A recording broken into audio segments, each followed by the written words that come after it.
Do not act as if you were going to live 10,000 years. Death hangs over you. While you live, while it is in your power, be good. Think of yourself as dead. You have lived your life. Now, take what's left and leave it properly.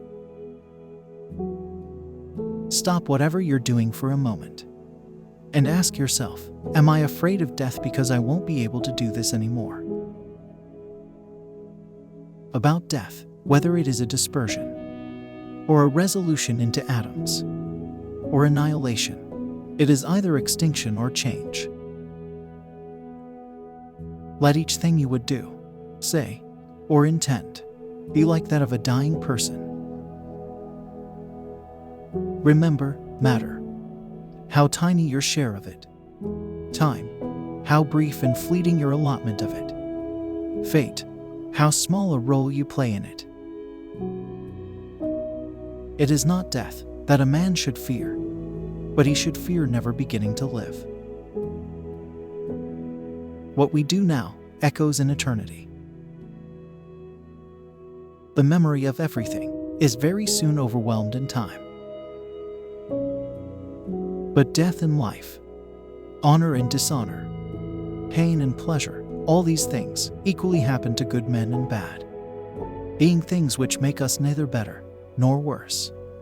Therefore, they are neither good nor evil. Stay calm and serene, regardless of what life throws at you. Reject your sense of injury, and the injury itself disappears. Here is a rule to remember in future. When anything tempts you to feel bitter, not this is misfortune, but to bear this worthily is good fortune. Accept whatever comes to you, woven in the pattern of your destiny. For what could more aptly fit your needs? Look well into thyself. There is a source of strength which will always spring up, if thou wilt always look. Confine yourself to the present. Epithets for yourself: upright, modest, straightforward, sane, cooperative, disinterested. Maintain your claim to these epithets, without caring if others apply them to you or not. Do not indulge in dreams of having what you have not, but reckon up the chief of the blessings you do possess, and then thankfully remember how you would crave for them if they were not yours. Because a thing seems difficult for you, do not think it impossible. Make sure you're not made emperor. Avoid that imperial stain. It can happen to you, so keep yourself simple, good, pure, saintly, plain, a friend of justice, God-fearing, gracious, affectionate, and strong for your proper work. It is the responsibility of leadership to work intelligently with what is given, and not waste time fantasizing about a world of flawless people and perfect choices. A real man doesn't give way to anger and discontent, and such a person has strength, courage, and endurance, unlike the angry and complaining. The nearer a man comes to a calm mind, the closer he is to strength. No random actions, none not based on underlying principles. Whenever you are about to find fault with someone, ask yourself the following question: what fault of mine most nearly resembles the one I am about to criticize? Let men see, let them know, a real man who lives as he was meant to live. That which isn't good for the hive isn't good for the bee. A man's worth is no greater than the worth of his ambitions.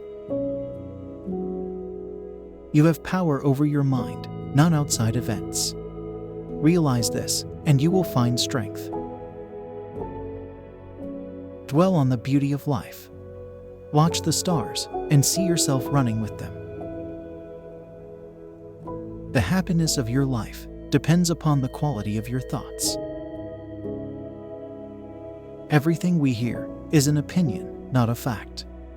Everything we see is a perspective, not the truth. Waste no more time arguing about what a good man should be. Be one. If you are distressed by anything external, the pain is not due to the thing itself, but to your estimate of it, and this you have the power to revoke at any moment. Accept the things to which fate binds you, and love the people with whom fate brings you together, but do so with all your heart. The soul becomes dyed with the color of its thoughts.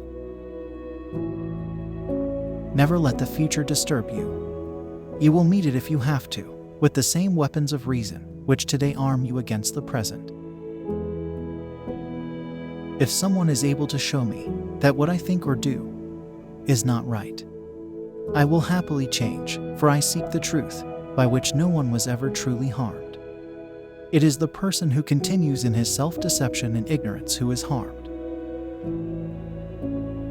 If it is not right, do not do it. If it is not true, do not say it.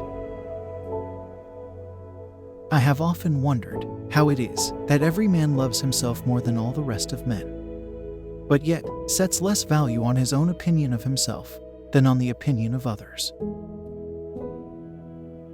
Very little is needed to make a happy life. It is all within yourself and your way of thinking. The object of life is not to be on the side of the majority, but to escape finding oneself in the ranks of the insane.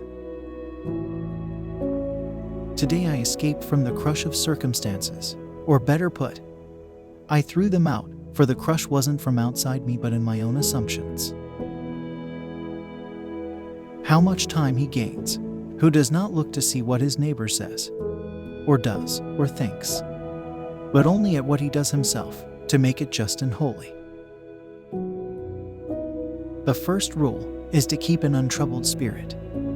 The second is to look things in the face and know them for what they are. How much more grievous are the consequences of anger than the causes of it? If you love these quotes, please subscribe to this channel and watch our next video.